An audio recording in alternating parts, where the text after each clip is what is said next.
the guy that leads a team, the guy on the center, the guy that you need to hold your fantasy team afloat.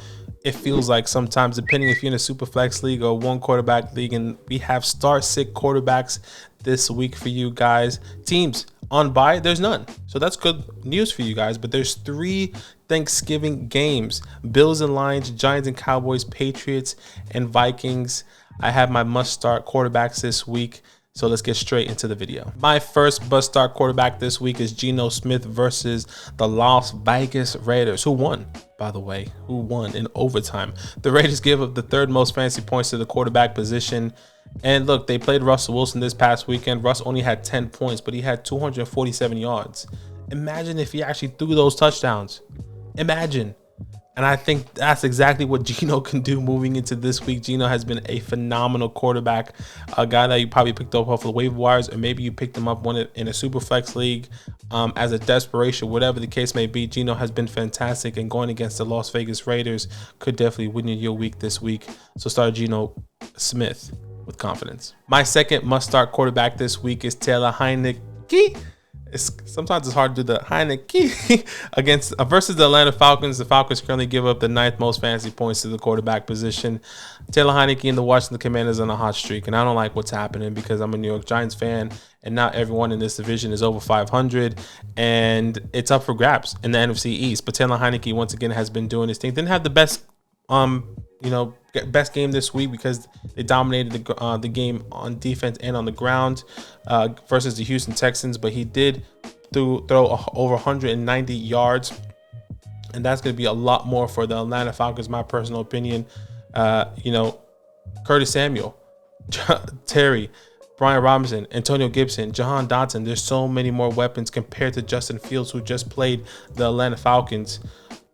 Justin Fields, over 85 yards on the ground, 153 yards in the air, and ran for a touchdown, threw for a touchdown, over 24 fantasy points. Can Taylor Heinicke do that? I think he definitely can with his arm, not with his legs. But Taylor Heinicke, in my opinion, is a great start going into week 12. My third must-start quarterback this week is Kirk Cousins versus the New England Patriots. And this is a little bit left field here for me, but hear me out. The Patriots currently give the 12th most fantasy points to the fantasy quarterback, right? The Vikings and Kirk Cousins just got embarrassed, completely embarrassed. They do play a Thursday Thanksgiving game in the afternoon at home for the Minnesota Vikings. So if you need a quarterback, and the way that they just got embarrassed, best believe they're going to bounce back in this short week and say, you know what, we're getting the ball to Justin Jefferson, TJ Hawkinson, Dalvin's going to pound the rock. They're going to be doing everything in their power to say, nah, we messed up, but let me show you why we the best, because we about to beat Bill Belichick and these boys, right? So if I were you, I will be starting Kirk Cousins going into week 12.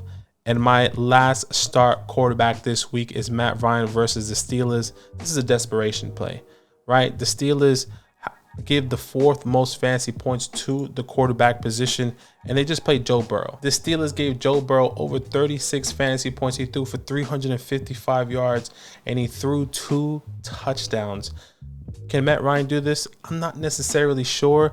That is a real high ceiling for Matt Ryan, but I think Matt Ryan can give you at least 18 to 22 points, which feels really, really comfortable if you have bye weeks or if you have injuries in quarterbacks or whatever the case may be. Matt Ryan is a desperation play if you're maybe in a Superflex league as well. And as always, guys, we have to bring you our must-sit quarterbacks each and every week. I have Daniel Jones versus the Dallas Cowboys. And the Cowboys currently give the 4th fewest fantasy points to the quarterback position. We saw what they did to Kirk Cousins. Completely embarrassing. But I do want to say this could potentially be a trap.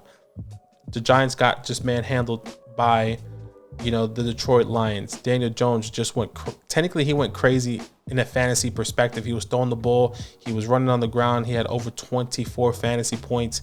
He was doing his thing. And the last time he played the Dallas Cowboys, he ran for nearly 80 yards, threw the ball for 196 yards in the air. He didn't throw a touchdown, but he was close a couple times. He only had 14 fantasy points. So if you do need a guy, maybe if you do have other options, maybe Daniel Jones should be sat this week. They're going to Dallas, which is always a tough matchup for this team. It's a short week with a lot of injuries as well. I don't want to be starting Daniel Jones, but if you have to understand, sit Daniel Jones going into week 12. And my last sit quarterback this week is Andy Dalton versus the San Francisco 49ers. The 49ers currently give up the 8th least amount of fantasy points to the quarterback position. Look, Andy Dalton has been doing his thing, but this is going to be the toughest defense he's gone against. It's going to be going against the San Francisco 49ers, who's potentially going to manhandle him, even if it's Jameis Winston does come in. And I think this is where it could be, even though they did win this game. If Andy Dalton is not ready, we've seen all the reports of Jameis Winston saying he's hurt, he's cut, that he lost his job due to injury. Maybe Jameis is ready. Maybe Jameis is ready to unload and unlock everything he's been holding in. And that could potentially be in this game against the San Francisco 49ers. So I think there's probably a 40-30% chance that Andy Dalton could potentially be benched this game. And I think it could be it. So I'm going to be sitting Andy Dalton moving forward. Guys, we appreciate you. We are so thankful for you and everyone that's come out this year, and the new people that are coming in and supporting us each and every week. We want to say happy Thanksgiving. I am going to be on a little bit of a hiatus. I am going on vacation. I'm going to New York, I'm going to the States. So if you know, I live in Australia, and now I'm going back home for a couple weeks, going to spend time with family. I'll be back. So make sure you show love to Zach. It's going to be hard holding down the fort by himself. I'll be around. All love, happy Thanksgiving, and good luck in week 12. Yo, what's good? Thanks for watching. We got a lot more videos. A lot more. If you want more videos, watch it. You can also subscribe right now if you want to. You need to. And lastly, don't forget that you can sign up to support the show and get exclusive content by going to patreon.com/FantasyLand fam.